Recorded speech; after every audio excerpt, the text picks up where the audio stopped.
అని అన్న బెల్ట్ తీసుకొని కొట్టడానికి వచ్చింది.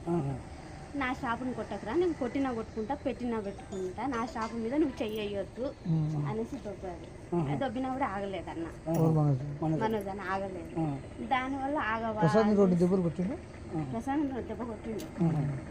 అన్న సార్ ఏంటంటే కొట్టొద్దు నా షాపు, నేను భయం పెట్టుకుంటా, కొట్టకురా అన్నాడు.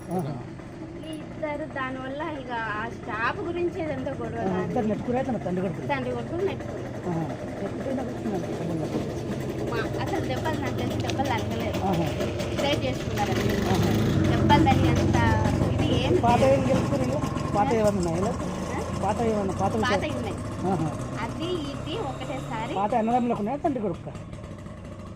అన్నదమ్ములకు మంచి వద్దలు ఉన్నాయి. ఏమన్నా మౌనిక మేడం చేసుకోవడం ఇష్టం లేదు, ఫస్ట్ నుండి వాళ్ళకి ఇష్టం లేదు. దానివల్ల కొంచెం వాళ్ళు ఫస్ట్ నుండి డిస్టర్బెన్స్ ఆ విషయం మీద. ఎవరికో బాబు ఉన్నాడు, ఆల్రెడీ బాబు ఉన్నాడు కాబట్టి వాళ్ళకి ఇష్టం లేదు. ఇంకా దానివల్ల దూరం అది జాబు వల్లనే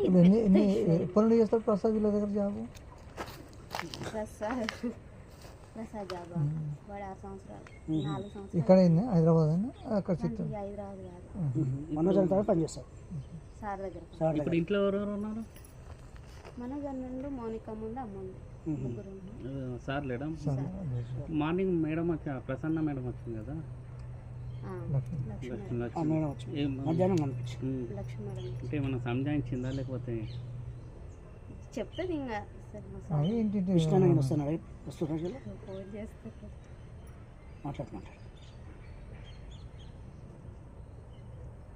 అన్న నా ఫోన్ అందరి ఫోన్ హ్యాండ్ ఓవర్ చేసుకున్నాడు, కానీ నా మీద నమ్మకం ఎక్కువ. నా ఫోన్ ఒక్కటే హ్యాండ్ ఓవర్ చేసుకున్నాడు.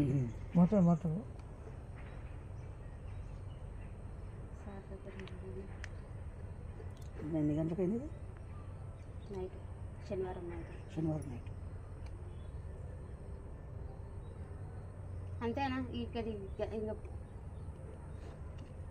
సారు ఇక్కడ ఏం జరుగుతుందో తెలుసుకోవడానికి ఫోన్ చేస్తాను. అన్న రాడు, నాకు తెలిసి మా విష్ణు అన్న రాడు. కానీ ఈయన భయం ఏంటంటే, విష్ణు అన్న ఏంటంటే సారు మీద చెయ్యి వేసినా ఎవరన్నా ఏమన్నా అన్న ఒప్పుకోడు. ప్రాణం తండ్రి కొడుకు, పెద్ద కొడుకు చెయ్యేసిండు. అందుకని డాడీని ముట్టుకుంటావా అని కోపం ఉంటుంది అన్నకు, అంతే తప్ప. మొన్న వచ్చారు, టపాకాయలు కాల్చారు, పాపకు 1,00,000 రూపాయలు చేతిలో పెట్టారు, మంచిగా ఉన్నారు. మనోజ్ అన్న పాపం